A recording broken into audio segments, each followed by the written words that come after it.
Hey guys, how you doing? I'm Zach Covert, your local crazy pit dude, and today we have the first episode of Lights Out, the world's first drum corps talk show here for you. It's gonna be great.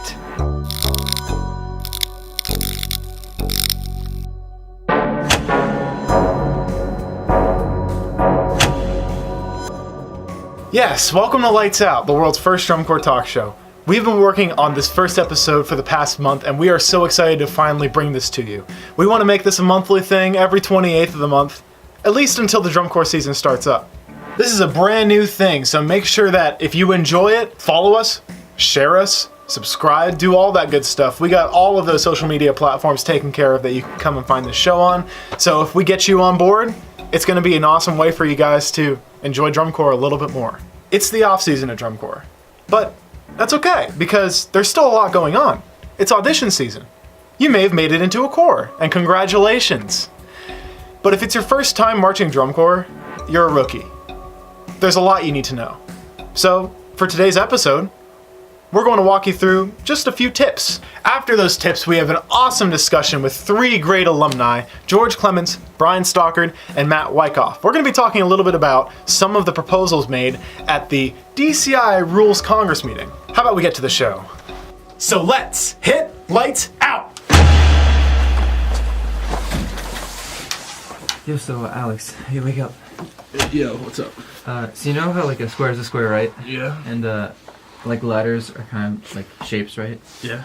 Aren't letters just shapes, and the name of the letter is the name of the shape? Yeah, I guess you'd be right. Yeah, like A. Okay. Don't you hate it when people aren't quiet at Lights Out? It sucks. Hey man, we're talking. Can you like shut up? Lucky for you, I've written a survival guide, and we have a chapter on this very topic. Man, this guy's annoying. So rude.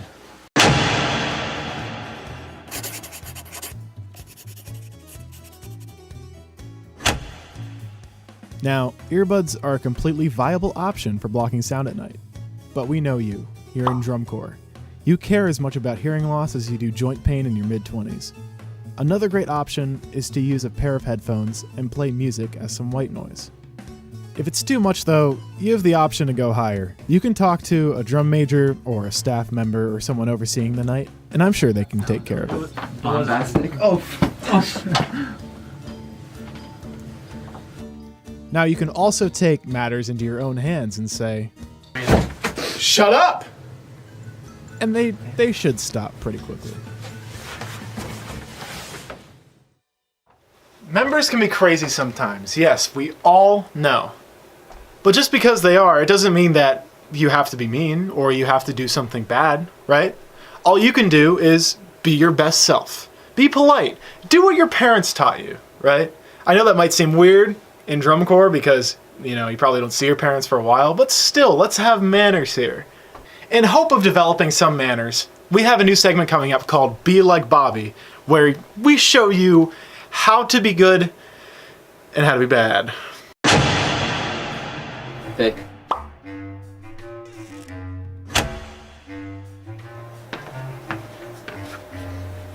Looks like some good stuff today. Yeah, I know. Look at this, dude. Yo, what's up, man? Nudes? Some noodles. Heck yeah! Yeah, man. Yo, how many can we get? Yo, one scoop! Alright. How many oranges? Yo, one. Alright, dope. One orange! Hold up. This is not what we were thinking. Don't be like Zach. Oh, sweet noodles. Yeah. Yeah, dude, those last few reps were rough. Bobby uses a utensil and doesn't eat in the food line. Be like Bobby. Yo, up on the shade. Bobby also only takes as much food as the staff says. Be like Bobby. Alright, yo, thanks. So don't be like Zach. Be like Bobby. And wear a shirt in the food line, please. In DCI, you have rules. Sometimes those rules need to change. That's what happens when activities grow. So of course, smart people would make proposals, right? That's why there's the DCI Rules Congress. Recently, there was a meeting where some of those proposals got approved, one of which being the 150 members to 154 member limit. But there were some proposals that didn't go through, so tonight we're gonna think maybe what would happen if they did? How could we make things work? What do we need to know? Luckily, this discussion that we're about to have is going to open up a lot of eyes because these guys have so much experience and know so much. I really hope you enjoy it because I had a great time talking with these guys. Let's get to it.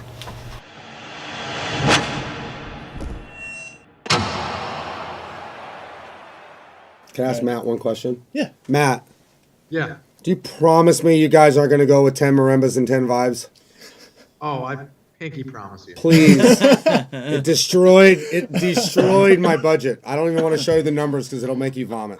Hey guys, welcome to the Lights Out Board of Directors. Today we're going to be talking a little bit about some of the proposals given at the DCI Rules Congress meeting, one of which in particular given by George Hopkins. The no scores ordinals only. Instead of scores, this proposal calls for cores to simply be ranked by ordinals, first, second, third, etc. The order of finish will be determined based on ordinals with general effect judges as the exception. The effect judges will still assign scores, however. These scores will only be used for tie-breaking situations. George Hopkins said on the record, this eliminates the ability, more or less, for someone to spread big or someone to make no decisions. All decisions are equal. Now, if someone wants to put someone fifth in brass, okay, that is a substantial decision, and that decision will weigh into the total. Today, it's not just me talking about it. I have three great minds sitting at this table with me that I am so excited to introduce. So, our first guest here is Mr. Brian Stockard. Brian, what do you do?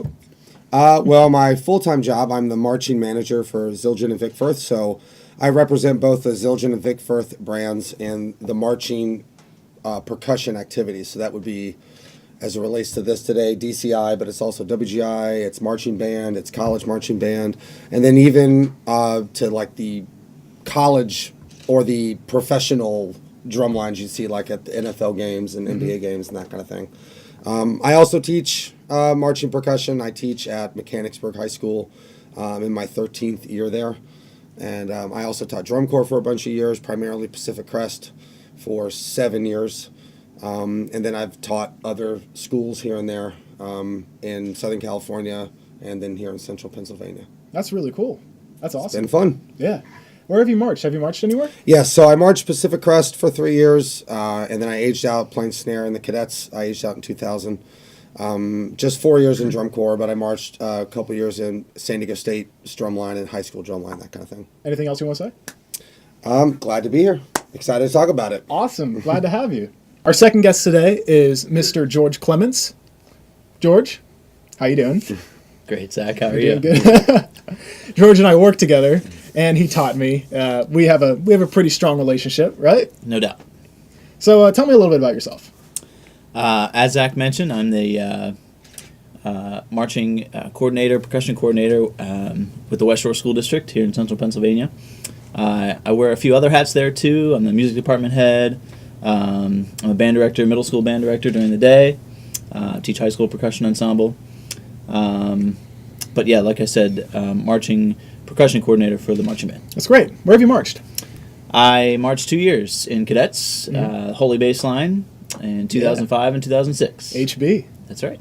If you could describe 2005 in 3 words, how would you describe it? Can two of them be hyphenated?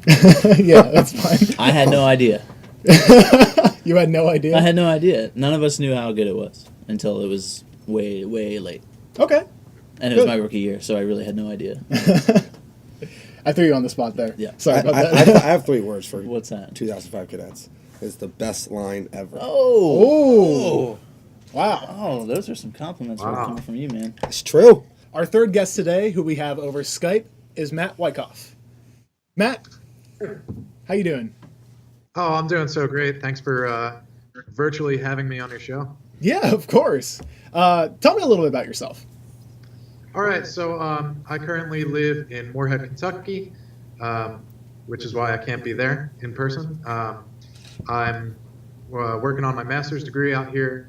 I teach the Cadets Front Ensemble. I've taught Cadets 2 for a few years, and right now I'm just a full-time student and trying to make a living, just writing marching band and indoor shows, and that's pretty much it. Sweet, awesome. So, where have you marched? So I started in a DCA corps first. I played quads at Windsor Regiment, and then I found out that I didn't like drumming that much. So I was in the front ensemble at Cadets 2 in 2013, and then I went on to the Cadets in 2014, and been teaching ever since. That's great. Obviously, we have an awesome panel over here, right? Primarily percussion oriented, right? Primarily. Pretty much all. All right, so let's get to the topic. There was a proposal that was passed recently to change the member limit in DCI corps from 150 to 154.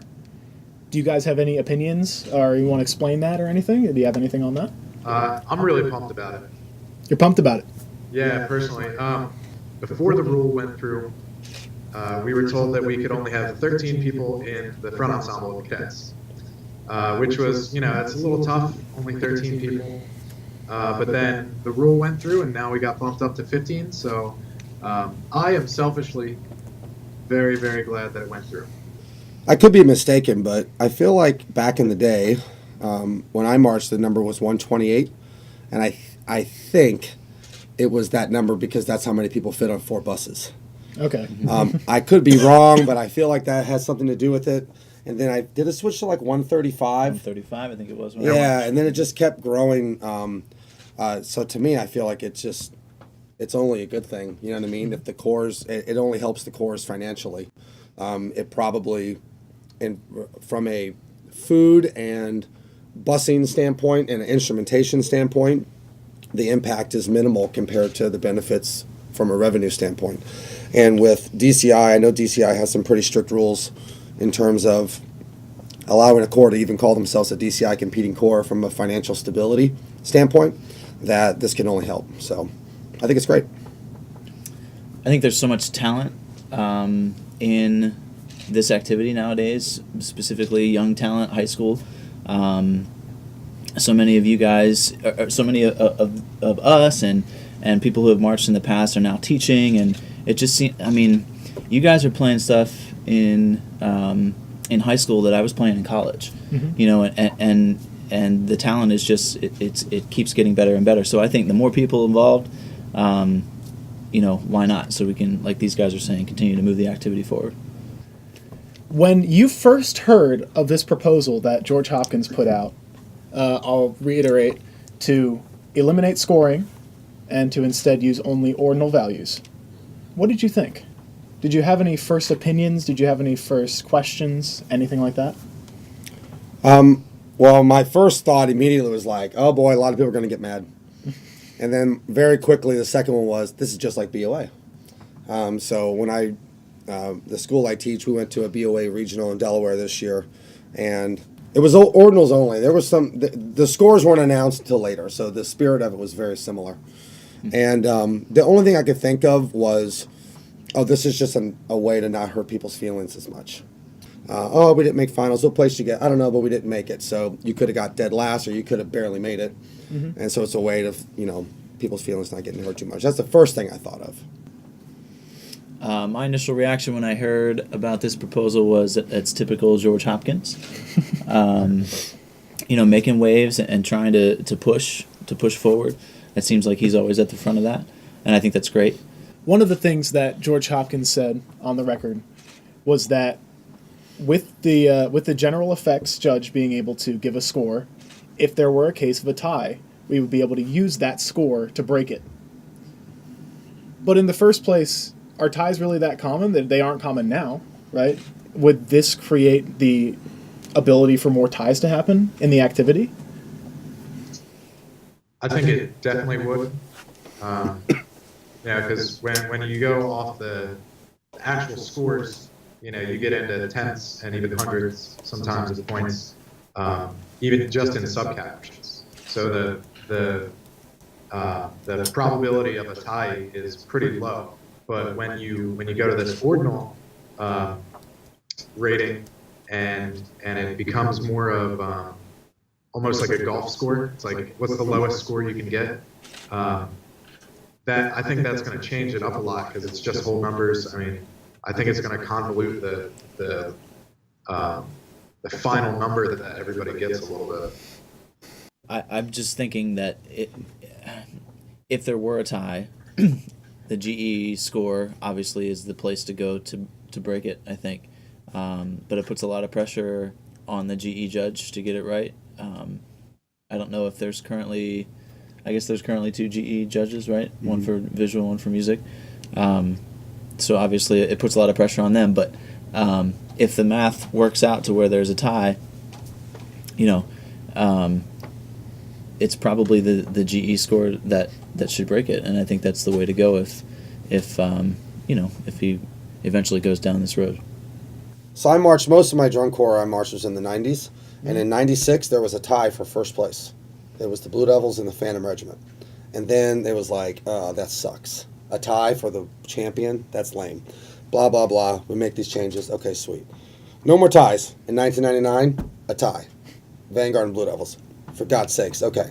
We're going to make a change, and there's going to be this tiebreaker. Okay, no more ties. We have this very specific tiebreaker. Nothing will change. And then 2000, a freaking tie.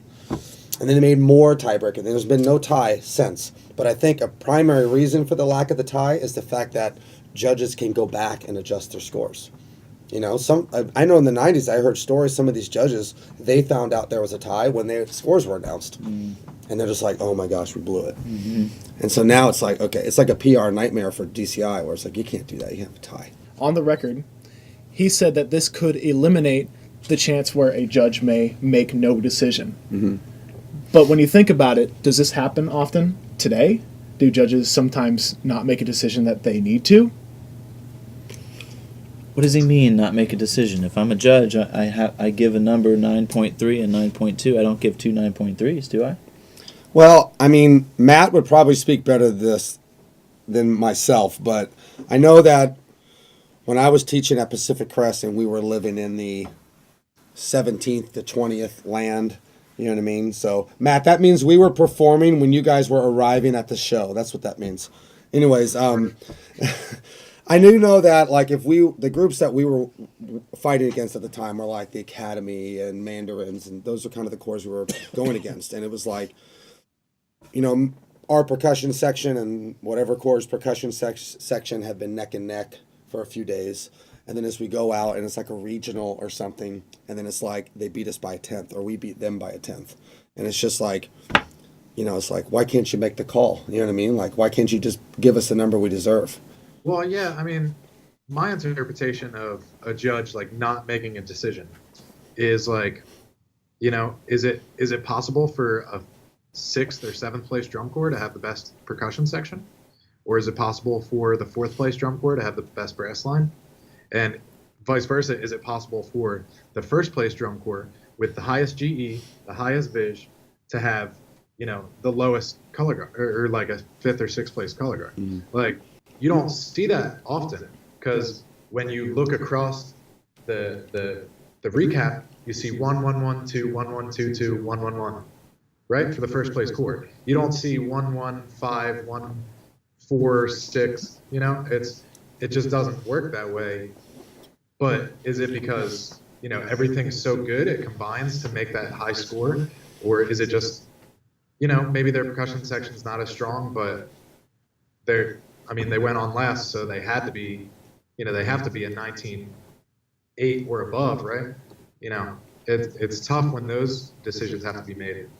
So one of the points that Hopkins did make while proposing this was that it would make all of the decisions that the judges made equal. I'm puzzled. I don't really know what that means. Matt?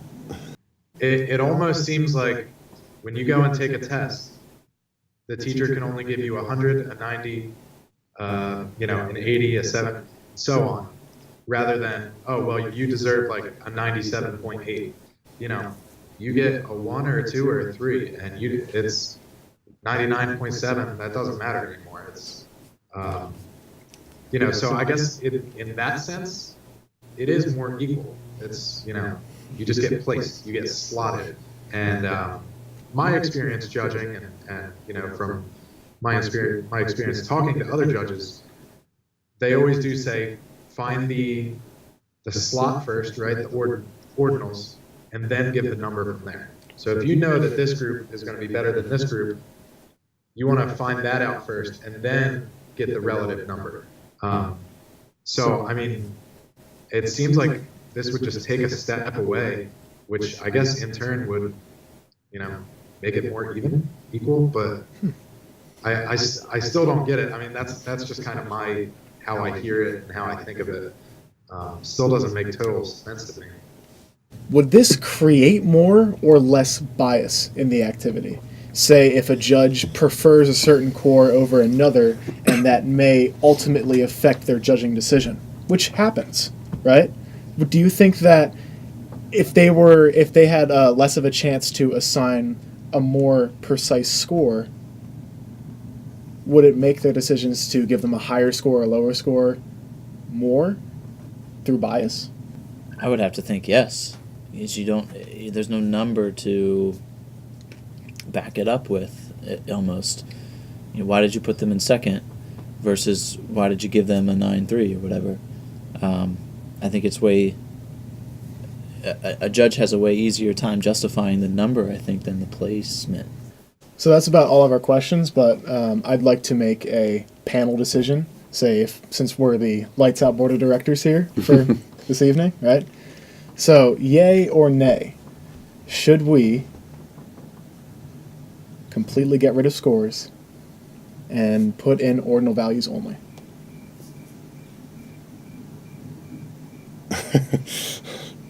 I guess I think everybody's looking at me. I mean, I'm gonna say no. I think it's a progressive idea. I think it needs to be really, really thought out. Everything, like, they thought of ties, but they didn't think, there was no specificity of subcaptions, and then, like we said, it takes away neighborhoods, and I think there needs to be a lot of trial runs and just a lot more detail and thought outness before we just do it. So I'm gonna say no. I agree. Nay. I would like to know more about it and know more of what he's thinking, Hopkins is thinking. Have him kind of, the rebuttal on some of the things that we brought up would be interesting to hear from his perspective. And I'd also want to know more about the BOA situation. That's really interesting to me. But it just seems like through our discussion tonight, we've identified a lot of reasons not to. So, nay. Yeah, I'm definitely nay. I think there's too much value in having all that information to go through, in reference to the BOA part of it. They don't score ordinals only. They announce ordinals only. Mm-hmm. And then after everything is said and done, I can pull up the recap and look at all the spreads and look at all the numbers and look at everything. So which is why my first reaction was like, oh, we're just trying to protect people's feelings when they're in the heat of the moment and they're all emotional. So it looks like we've decided, nay, this proposal should not go through. At least as of now. We do need more information, but there's a lot of loose ends that we need to figure out first. I want to thank each one of our guests, or panelists, I should say, that have come on. Thank you guys so much. Thank you. Thank you. Thank you. If you are interested in possibly being a guest and you think that you have enough drum corps experience or knowledge that you'd like to throw into the mix, you can go ahead and shoot a message to the Talk Show Facebook page or tweet at us. Thank you guys so much. Hey guys, thank you so much for checking out Lights Out. If you enjoyed, be sure to like, be sure to share, be sure to subscribe, do all of that. Also, this talk show is made entirely possible by the Zobcast. If you want to see this more than monthly and you want to see some weekly drum corps-esque content, go ahead and check out the Zobcast, which you can probably see in one of these links over here. Our next episode comes out on February 28th, so we'll see you then.